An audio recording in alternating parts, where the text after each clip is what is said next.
All right, Matthew Johnson here. It's Germania service number 2 that happens on day 2 of STPR 2012. These cars have gone out to run stages 9, 10, and 11. They're coming back to Germania for the last service of the day here. While they were out running stages 9, 10, 11, we had a car off on stage 10, which required some assistance, so that stage was stopped. All of these cars have transited stage 11 in an effort to get the event back on some sort of schedule that's going to work for the rest of the night. So what we're seeing here are cars coming back in. None of the drivers and competitors actually knew that they were going to get weighed on their way back in, but that's what's happening right now. Is the organizers and the technical scrutineers are checking that the cars are all above their minimum weight. So they'll get on these corner weight scales, hop out of the car, look at the weight of the car. This could be a problem for a car that's right on the edge of making minimum weight. They might make a minimum weight with a full tank of fuel, but when they come back here with a very low tank of fuel, they could be under minimum weight, and that's a big penalty. So we're just going to keep our eyes up, see a few cars come in. After they come in, we're likely going to have a regrouping scenario where the cars are lined up here for quite a while right in front of the control. You never know who you're going to find in the rally pits.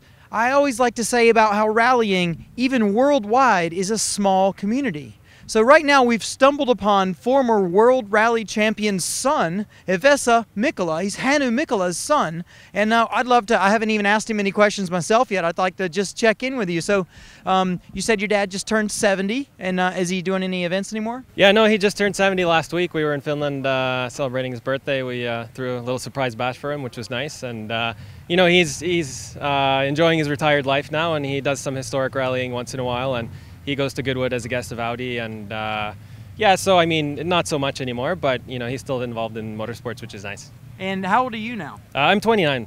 So he's grown up with a rally driver as a dad, a super successful rally driver as a dad. Did he have a car collection that you'd sneak around and steal and go for a drive-in, or what? Not so much. I mean, that's how he got started with his father, was stealing his old American cars, but not so much. He had an Audi S1 a couple years ago, which he subsequently sold to Juha Kankkunen, another world champion who's got an amazing personal collection. So that was the last car to complete his collection. So not so much, but the way I got into rallying was we had a ski cabin up north in Finland, and I wasn't so much into the skiing anymore. And one day, you know, he just asked me, if I get you an old Escort rally car, you know, will you come up there? And I was like, for sure, yeah. And it was fun. There was a nice racing track in front of the ski slopes, and so that's how I got involved into motorsports. That's really cool. And do you live in the U.S. now? No, I'm actually in Toronto in Canada. So I've been there for about 4 years now, and before that I was in Finland, and yeah, just moved over because my brother's been in Toronto for quite a while now.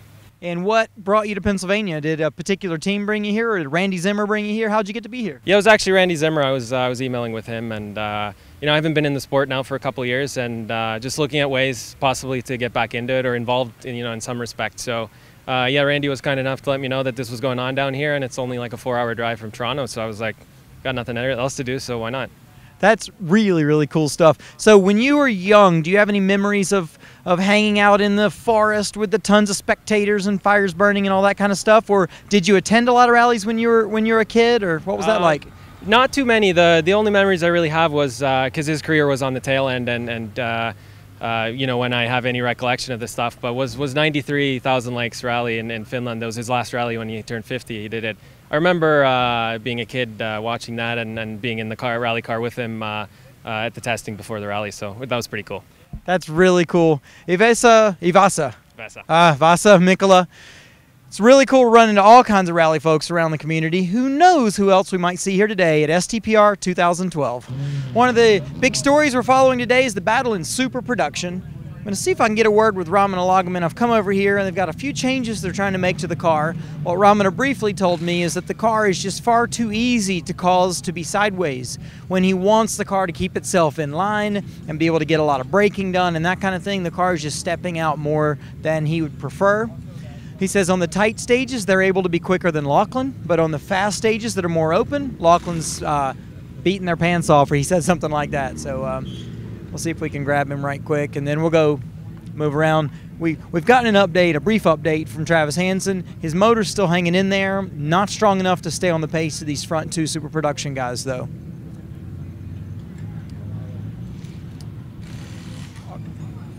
Yeah. We'll go get Chrissy. So, Chrissy Beavis, Raman's co-driver, hanging out, having a little bit of food. I talked to Ramana, and he said the car's a little bit unstable on turn-in and under braking and that kind of thing. What are you feeling from the co-driver's seat? Well, it's definitely a different driving style for Ramana. Ramana is usually a very smooth driver and, you know, kind of slow in, fast out. But the back end's starting to come out on him, and in kind of all these different situations. So it's not just one type of corner or another. It's kind of happening at all speeds, all corners. And you guys said on Waste Management he was using it that way, but it was kind of working because it was really tight, right? Right. On Waste Management, it was fine. You know, it really, like, he kind of figured out how to really make that work for him. But on the really fast, open stuff, it's kind of a problem. You know, one of the other things is that it's kind of showing us that the when we're really pushing and with a car that's not absolutely perfect, that our notes are actually, we're not able to do the tweaking in that single caravan style of notes like we would if we were just doing regular pace notes. So I think starting off with the jumbo notes and just having to modify them in a caravan style is not cutting it for us right now. I'm really struggling. Wow, at the speed that a top contender is for super production. Well, and then Ramana said on some stages you guys are still quicker than Lachlan, and others he's beating you. What do you think the difference is there? Yeah, we're definitely picking up a little bit in the corners, I feel like, kind of in that tighter, twistier stuff. But as soon as it's wide open and, you know, a lot of really fast corners, Lachlan's definitely getting us there. Well, there we go. That's what's happening inside Ramana Lagerman and Chrissy Beavis's Subaru STI. We're going to go hang out now with Lachlan and see what he's got to say about it. Maybe he's just eating lunch while he drives. Who knows? Let's go get a story from Lachlan here. I haven't heard from him yet now that they've been back. All right. Hey? Keep running into stuff. I know. My cameraman keeps running into stuff. And there's an Evan Klein.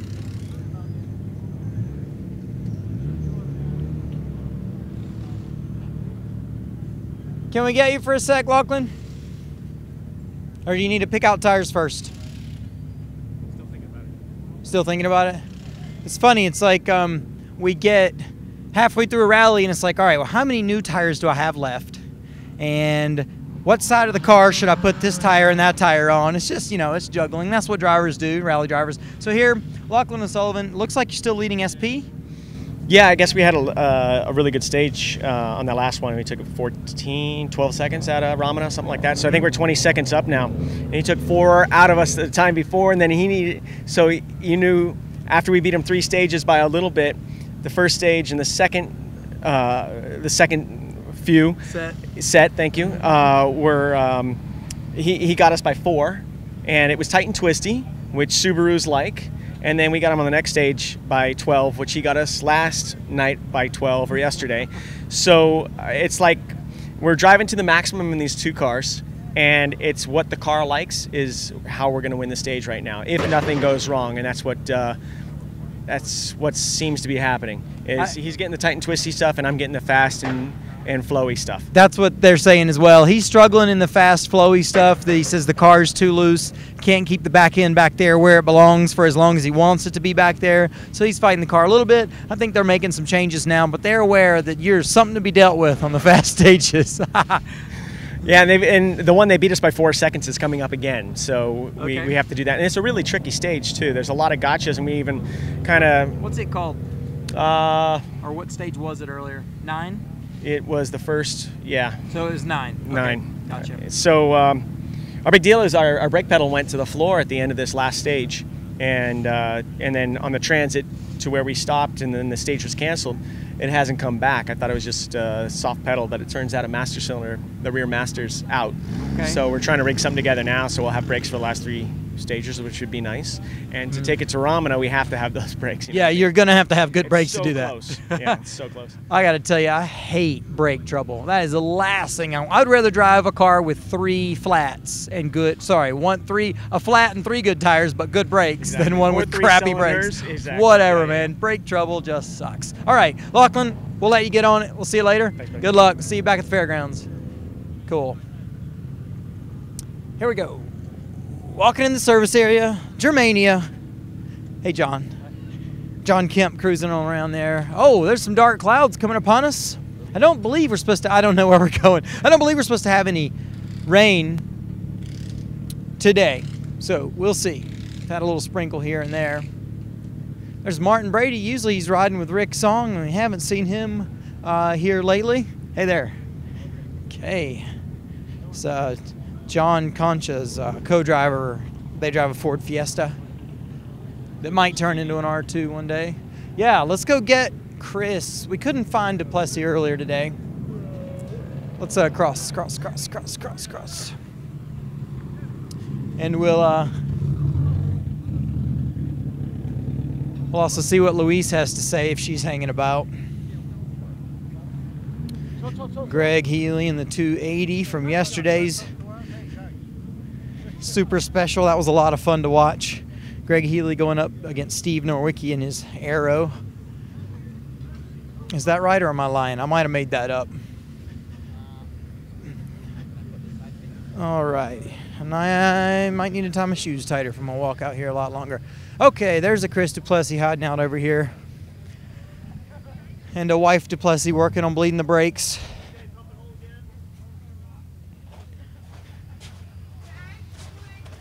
Matthew? Well, shaking, wild man. Not too much. We're going as fast as we can in our Dirtfish Fiesta.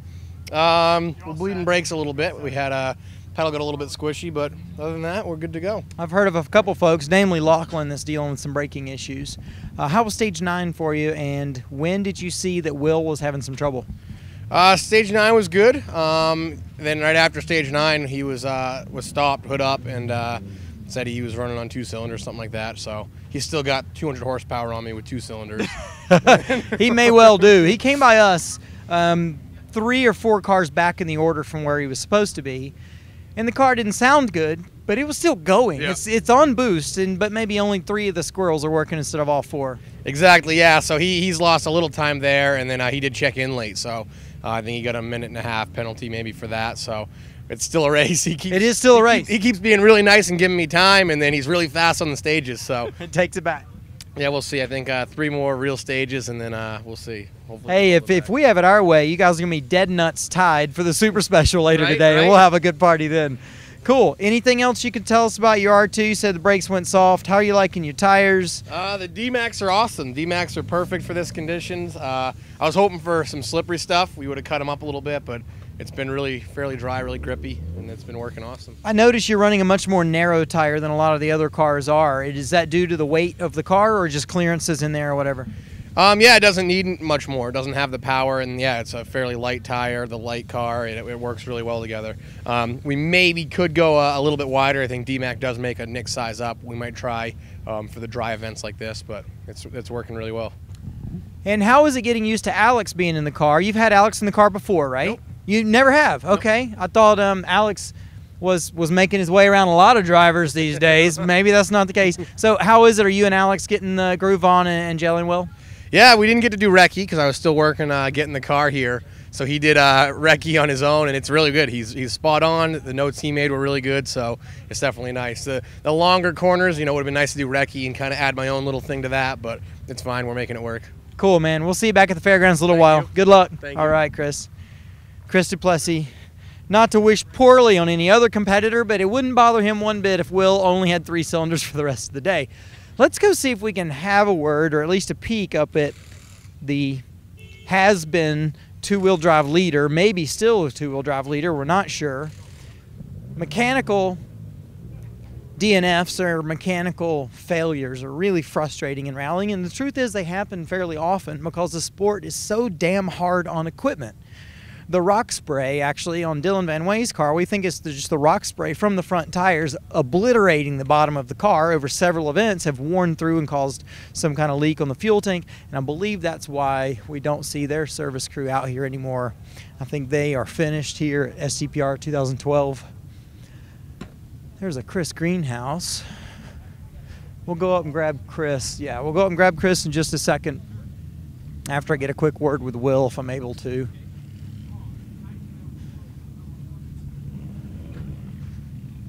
He's under the hood still. Can you give us a quick word? Yeah. Here with Tony, co-driver for Will. You guys, your car didn't sound terribly good coming by us. Is it going to make it, and what's going on? Well, we hope so. We're replacing as much as we can at the moment. We've got a little electrical misfire. Before coming into the service last time, we had oil all over the engine, so we're not sure if that's what's caused the misfire or what, but yeah, we're hoping it's something as simple as spark plugs or coil packs or something. But we did actually try changing coil packs from one car to the other out there, and it didn't make any difference. So, okay.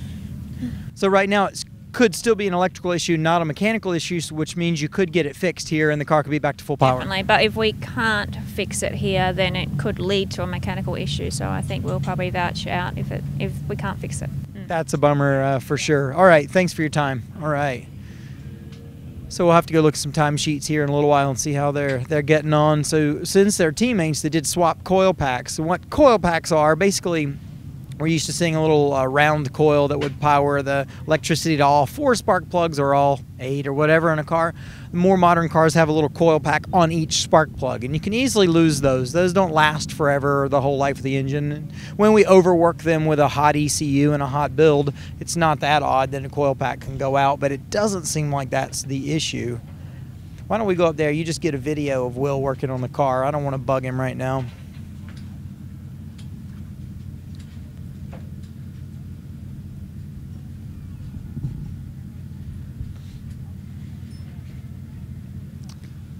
See them vigorously poking around, changing some parts, trying to sort out what might be the electrical issue with the cars running.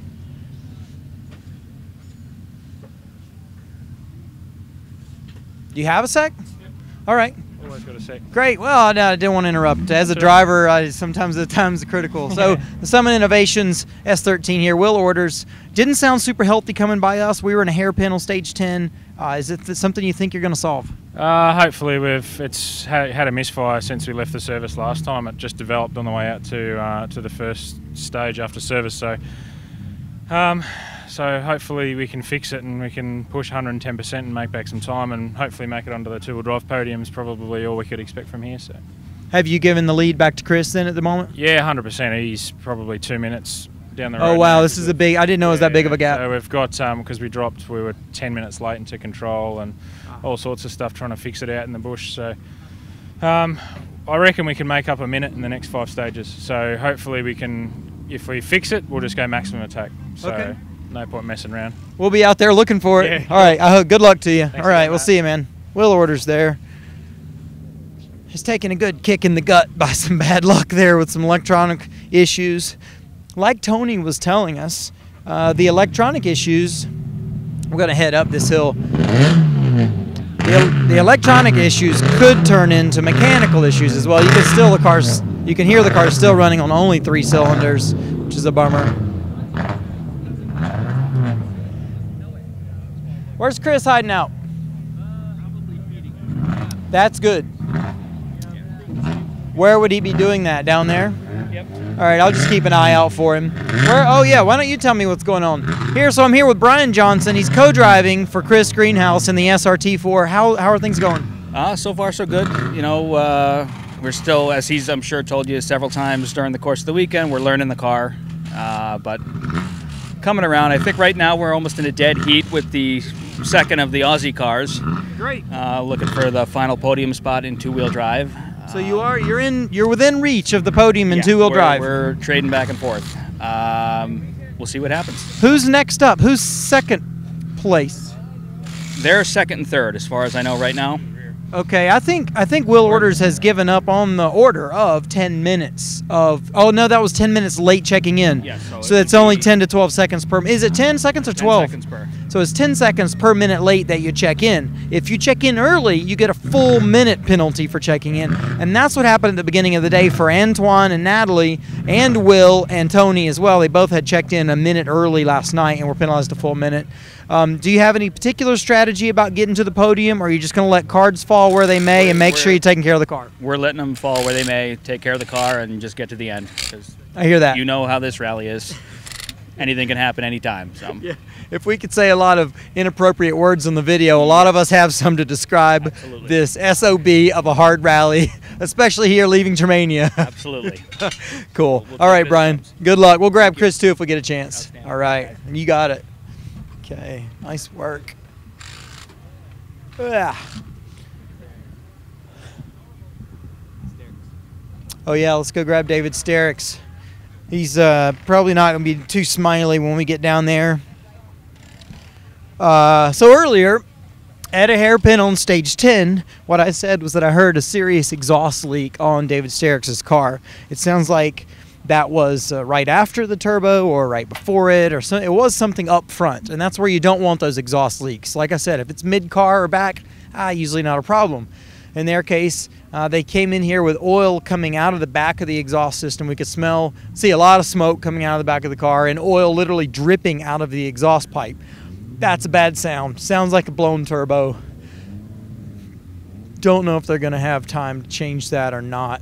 In fact, I'll see if I can just grab Karen and see if she'll come talk to us really quick. Get a shot of the exhaust there with oil coming out of it. This is not what you want to see if you have a turbo car. So, here I am with Karen Jankowski. Karen, you got sick of the mosquitoes? Yeah, the mosquitoes weren't too bad. Well, you smoked the rest of them out of the forest now. I did. I was trying to help everybody out. Get rid of all the bugs, the mosquitoes, and the horseflies. I'm sorry to see you guys dealing with this now. How did it go, and how much of the rally did you drive under power? Well, the only stage we went under power is the one that they just threw. So we had a little bit of lady luck. Okay. So they threw that stage. That was the only one we had an issue with. And then we transited the last stage, gave us a chance to get here without any penalties. Oh, great. So that's good. So we're still fourth. We're still okay. They're going to do everything they can to get us out as fast as they can, because it's definitely a blown turbo, and they're looking to see what else it is. Yep. And, we may come out maybe 5th in SP. That's kind of would be best case scenario at this point. Gotcha. When you came by us 6 miles into stage 10, we heard a loud hissing noise coming from the car, but you appeared to still be under plenty of power, and we're not yet smoking. But No. we talked a little bit about, depending on where exhaust leaks are, sometimes they can be kind of a big issue. Yeah, and we felt it as well. But there wasn't a lot of stage left, so it was pretty much okay. And we compared other times, and it wasn't far off. Okay. It kind of stinks because we had our new sponsor out this weekend, our Deca Lubricants, and we wanted to definitely get them a good finish this weekend. But as long as we can stay up in the points, we're going to be fine. We've already calculated out, so we'll still be okay. We just got to get this done and then go from there. I hear that. Can you tell us really quick about Alpha Star? Alpha Star's your sponsor, right? Yes. Can you tell us about what they do? Because you guys have some really cool sponsors that I haven't been able to draw much attention to yet. Tell us about Alpha Star. Yeah, Alpha Star is a really great company. They're out of Southern California. They do a lot around composites and a lot of things with NASA, Formula One, IndyCar, and so forth. And then some of the other names you see on the car, like Gen 5 and MCQ, are different types of software that they make in order to kind of test whether different components are working and so forth. So it's pretty cool. And then French Kiss Apparel, we get a lot of questions about that as well, for obvious reasons. And they're kind of a really cool backstory because they started in Belgium and they were a nightclub promoter. So if you got invited to one of their nightclubs, you got a shirt that said French Kiss by Greg. And then they're looking to do the same thing in the US. So they do and have launched their apparel company. So they have shirts and things, but then they're doing some cool things if you go to some of their clubs and so forth. So it just took off. They just started their Facebook page a week ago and they had 700 hits in 24 hours. So they're doing really well and we're really excited to have them. That's awesome. Well, congratulations. Maybe we'll go up and get a video shot of the work going on up there. Yeah, and we'll catch up with David too as well. Thanks, Karen. All right, David, so we just heard a good bit about your sponsors there. How is it as a driver here going through some mechanical issues? Are you going to go out and tiptoe through the rest of the rally, or if the car's fixed, are you ready to go fast? I know, we're ready to go fast because, yeah, we need points, but there's some SP guys that it depends when we go out. We have a minute lead on Evans, and I think we have 6 minutes to Moyle. So all depends how long it takes. So you're sitting 4th in SP right now, a minute ahead of Evan, 6 minutes up on Mason Moyle, but behind Travis and Terry Hansen. Is that correct? Yeah, that's correct. And how far, what's the gap up to Travis and Terry, do you know? I don't know. I quit tracking because we had so many issues. So it's hard to keep worrying about where you are in position when you've got a blown turbo. It's kind of like, well, you know, if we can get the bloody thing going again, then I'll worry about it. But, well, does it look like it's going to be enough time? We will have a penalty for sure, but to have enough time to go back on the road, that's, yeah, I think for sure. Like we said earlier, Will Orders took a 10-minute. He checked in 10 minutes late, but it's only 10 seconds per minute late that you check in. So these guys actually could be 10 to 15 minutes longer in service and still be able to maintain a decent position in super production. All right, David, we'll come check in with you later. Good luck. Let's get a shot in there without getting in their way if we can. Turbo goes back there. All right, so Turbo is currently out of the car. There, it's in his hand over there. You can see the new one on the table and the old one on the ground. There, you can get the shot of both turbos. The turbo is not a fast thing to change on a super production car because the turbo's got to stay in the standard position that it came in originally. And as such, it's a little bit of a pain to get to. On an open class car, you can adjust things around and put the turbo with a lot of quick disconnect connectors and a lot of easier to manage connections when you're in a hurry.